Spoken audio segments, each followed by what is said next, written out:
everybody. Welcome back to the Record Player. Scott with you today.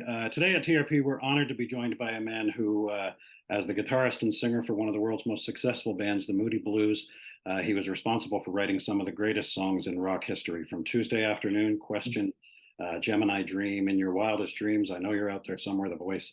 It goes on and on. Quite possibly one of the most recognizable and beautiful songs in music, Nights in White Satin. In 2018, the Moody Blues were inducted into the Rock and Roll Hall of Fame. His latest solo single is a fantastic song called Living for Love, and he is currently on a tour which will bring him through Ontario at the end of May, including to the Danforth Theatre in Toronto on May 28th. It is an absolute pleasure to have Justin Hayward with me in the Record Player today. How are you, Justin? I'm great, thanks, Scott. Thank you for that lovely introduction. There's nowhere to go but down now, right? So, where are you right now? Are you out on the road touring, or do we get to be your first stop? No, I'm at a friend's house. Actually, I'm tomorrow. I'm going back to the studio in Genoa where I work. Yeah. For more recording, new record. Just messing around, you know. Yeah. So I would throw that right out. We can't wait to get you into Toronto for your shows. I want to discuss quite a few things while we're here. In the limited time I got you, I know you're busy doing a lot of press for this upcoming tour. You did some shows in the UK. You've done some touring already with this Yes. Right? Yes, with my girls and boys. Yeah. What's the reaction to the show been so far? Oh, well, I think we've all been very pleased. We've all been very pleased. I mean, what do you expect me to say? So there's been a few hecklers, you know. Oh, wow. But no, it's all about the songs, really. And I'm very pleased that you know, we rehearse all these songs in a sound check, and we can get everything technically kind of perfect. But when the audience arrives, it brings a magic to that didn't, you know, there's something is created in the room that the audience brings to it.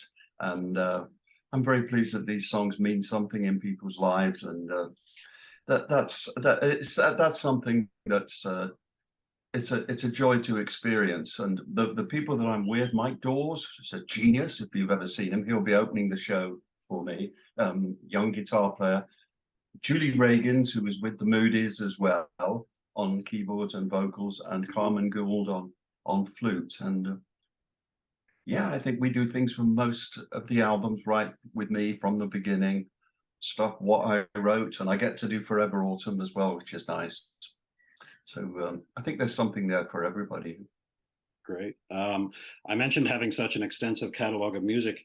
How do you pare down a set when you've been around as long as you have and have such an extensive catalog? How do you pare down a set and pick which songs?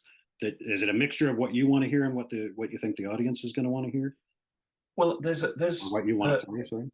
Yeah, there's I think there's about 4 things that it wouldn't be right of me to get off stage without playing. And I think everyone would be disappointed, including me and my little team. But so from there, it's a question of what we leave out. I mean, somebody sent me recently some students a film that they'd done of us in New York in 2019 on a solo tour, and maybe there was 5 or 6 different songs in there.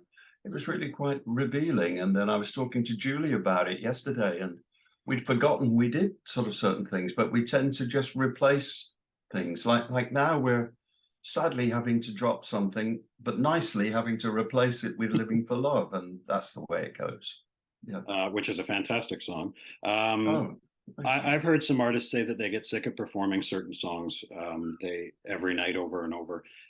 How does, as a singer and a musician, how do you manage to put the same emotion into songs like Nights in White Satin, for example, when you've been singing it and playing it for close to 60 years? Well, this is a lovely format now because it's very balanced and true to the way that I wrote these songs. So I can hear every detail now of the playing. And I think that's made a difference in the last few years, to have that solo experience and to be able to control the sort of levels of. I mean, we had two drummers in the Moody's, and that was loud, man. So you have to rise to that. We were almost two.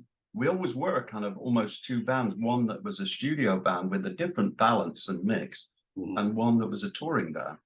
But I think this touring situation that I'm in now is closer to the records, probably.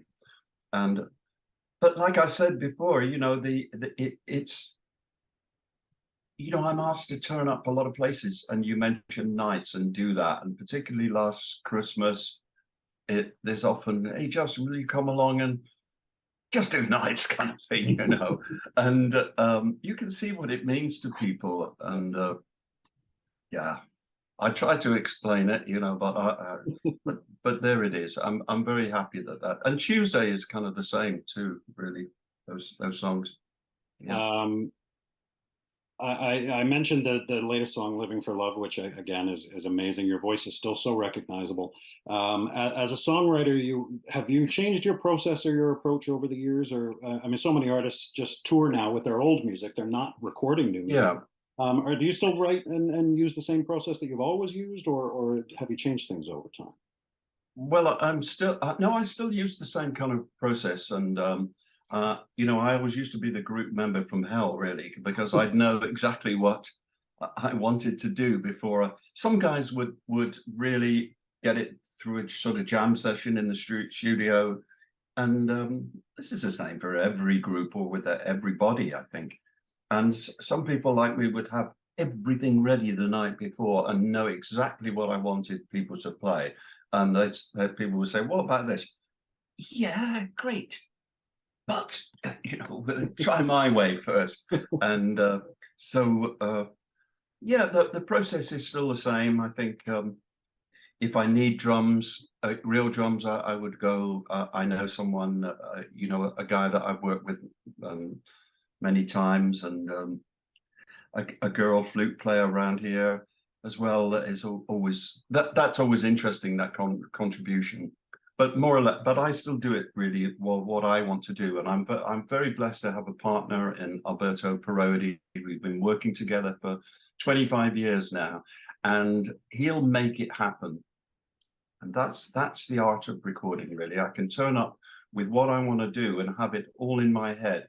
And Alberto, like Tony Visconti before him, or Alan Tarney, or Chris Neal, or Tony Clark, they make it happen. That's when you find somebody like that as a musician, latch onto them, man. Don't let them go. When you joined the Moody Blues, you were the young guy. I mean, you were sort of the new guy coming in. The band was already together, and obviously not as established. But were you always like that, or were you like that coming in, where you were that I want to be not necessarily in control of everything, but yeah. Well, I think so, because I came to the group really as a songwriter, and it was because Mike Pinder, the keyboard player, piano player at that time, had heard my songs, and I think he wanted to kind of change. He wanted to create something that wasn't a cover band, and so I came to the group with that in mind. But on the other hand, the ambience of the group together was something very special as well, just as special as the things I'm doing now. So they're just different. That's all. And the way that Decca recorded in the early days put a sound on those early kind of records that was very conducive to the way that we recorded, with it, doing a drum and bass backing track and then building it up from there. I kind of do it the other way around now. This is the only way I can explain it, Scott, where I do my guitars and voices first, and then we build it round. So that's what happens now, and that's the way I love to do it. I mentioned the Rock and Roll Hall of Fame. I know some artists are, it means nothing. I hate it. It's a popularity, it's propaganda, whatever. I've always thought in my head, what an honor it would be, not necessarily to say, oh, it's the greatest thing in the world, but to be in the same breath, in the same conversation, and in that same hall as brought in by your peers and but with the people that you grew up admiring. And Yeah. what does that mean to you to have that honor? 2018. Well, yeah. So, it was tremendous, really, for the band. I was sorry that Ray wasn't able to be there. Ray passed only a few weeks before that induction, which was very sad. But Mike was there, Mike Pinder. I hadn't seen him. Well, I'd seen him a couple of times. He came to see me on tour. But it was lovely for him to be there as well. So the four of us were together. It was just great for the people who love the Moody's music. It validated their love for that music, and I was particularly honoured. I think we all were, that we were inducted at the same, or induced. Were we inducted or induced? we were inducted at the same time as Nina Simone, who was a particular hero of mine. And and you were in the same night as her. To be mentioned, to be in the same street or the same town as any of these people, it was just brilliant. And for our fans, it meant everything. It was a validation of what they loved and what we all love. It was a great night. My family was there. I wouldn't knock it, Yeah, and to be in the same night you as a guitar player, to be in the same night as Mark Knopfler, and Sister Rosetta Thorpe as well, right? Yeah. I had no right to be there, but man, it was just great. Yeah. You certainly have the right to be there, Justin, I guarantee it. Okay. This tour takes you through Ontario, our neck of the woods, through places like London, St. Catharines, Windsor, Oshawa, Kingston, and then from us. Do you know where you're going after you come through us, or the rest of Canada getting a taste of this, or? Well, I've been asked. Now, I really want to say yes to the rest of Canada, to the bit over on the left and the bit over on the right as well.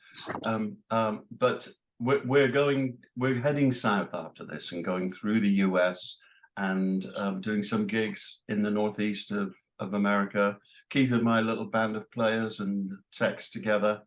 And so we'll be out until I think the end of June. We're really looking forward to it. I love it. I love to be with the crew, to have a laugh, and to be with musicians. There's nothing like it. Yeah. You played, whenever I talk to anybody in the industry, they always point to this record, Days of Future Past, which they say, okay, that is the Moody Blues. That is what we love. That is classic Moody Blues. For me, I was 11 years old when you guys played at Maple Leaf Gardens in Toronto. My mother wouldn't let me go. This was the record that for me was really shaped such a huge part of my musical life back in those days.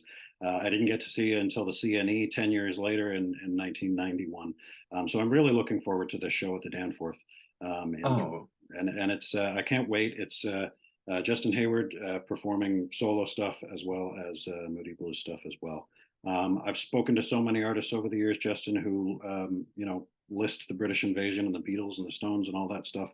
That were all part of it, and it's such a thrill for me to talk to somebody that was part of it and that came through at that time. Thank you so much for joining us today. Oh, it's a great pleasure, Scott. How kind. Yeah, thank you very much. Very much looking forward to it. Yeah. We wish you the best of luck on the tour, and we hope to see you soon. Great. Thanks so much. Thanks a lot.